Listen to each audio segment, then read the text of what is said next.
খেলার মাঠে তৃণমূল কাউন্সিলরের দাদাগিরি, এক খেলোয়াড়কে বেধড়ক মারধরের অভিযোগ। চাঞ্চল্যকর এই অভিযোগ উঠেছে নদিয়ার গয়েশপুরের ৯ নম্বর ওয়ার্ডে। হাসপাতালে ভর্তি আক্রান্ত খেলোয়াড়।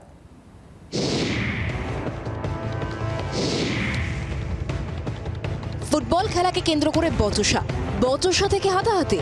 খেলার মাঠেই এক খেলোয়াড়কে বেধড়ক মারধরের অভিযোগ উঠল তৃণমূল কাউন্সিলরের বিরুদ্ধে। চাঞ্চল্যকর এই ঘটনাটি ঘটেছে নদিয়ার গয়েশপুরে। সূত্রের খবর, গয়েশপুর পুরসভার ৯ নম্বর ওয়ার্ডে ফুটবল খেলা চলছিল। সেখানে ফুটবল খেলতে আসেন পাশের ওয়ার্ডের কিছু খেলোয়াড়। ফুটবল খেলার মাঠে উপস্থিত ছিলেন ৯ নম্বর ওয়ার্ডের তৃণমূল কাউন্সিলর নন্দ ঘোষ।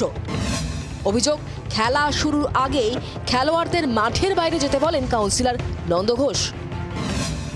এরপরই খেলোয়াড়দের সঙ্গে বচসায় জড়ান তৃণমূল কাউন্সিলর। খেলোয়াড়দের মারধরেরও অভিযোগ ওঠে কাউন্সিলরের বিরুদ্ধে।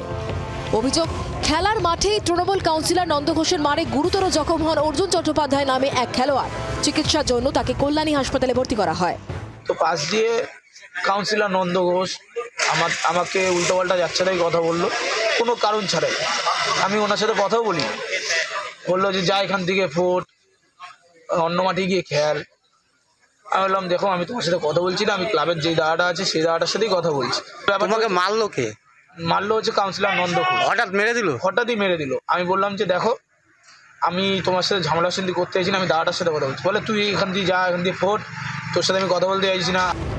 যদিও খেলোয়াড়কে মারধরের অভিযোগ অস্বীকার করেছে তৃণমূল কাউন্সিলর নন্দ ঘোষ, তাকেই অর্জুন চট্টোপাধ্যায় মারধর করেছে বলে পাল্টা দাবি কাউন্সিলরের। ওই গাড়িটা এরা বলতে বলতে যখন গাড়ির চাবিটা তুলেছে তখন আমার রাগ হয়ে গেছে। আমি তখন জড়িয়ে ওকে ধরেছি, চাবি দে বলে হাত দিয়েছি। ও তখন ধরেছে, আমার জামাটা পুরো ছিঁড়ে দিয়েছে, টানাটানি করেছে। আর ও স্পাইক ধরেছিল, এবার ধস্তা দিতে ও পড়ে গেছে নিচে। এবার এলো পেতারি, ওর স্পাইক বুট আছে, লাথি দিতে শুরু করেছে।